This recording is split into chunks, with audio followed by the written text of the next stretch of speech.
আসসালামু আলাইকুম ভাই, আমাকে এক গ্লাস পানি দিবেন? হ্যাঁ দিলাম। এদিকে আসো। কি করছো? জি, পানি খাচ্ছি। পানি পান করতেছো। দেখো পানিটা মন মতো পান করলে হবে না। পানি এটা আল্লাহ পাকের একটা নেয়ামত। সারা পৃথিবীর যত প্রাণী রয়েছে, যা কিছু রয়েছে, জীব জন্তু সবাই পানি পান করে। এই যে গাছ, গাছও কিন্তু পানি পান করে। গাছ যদি পানি শোষণ করে তাহলে তার ফলগুলো খুব সুন্দর হবে, মোটা তাজা হবে।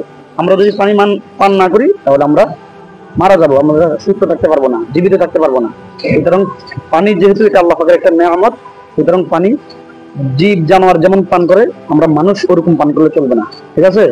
তো আল্লাহ পাকের নেয়ামত, আল্লাহ পাকের কোরআনে একটি আয়াত বলে দিয়েছি, আমরা এই দোয়াটা বলে পানি পান করবো। পানি বসে পান করার সুন্নাত বসো, এবং দোয়াটা পড়বা, ওয়াসাকাহুম রব্বুহুম রব্বুহুম শারাবান তাহুরা। ঠিক আছে, বসো, বসে পান করো। ওয়াসাকাহুম রাব্বুহুম শারাবান তাহুরা।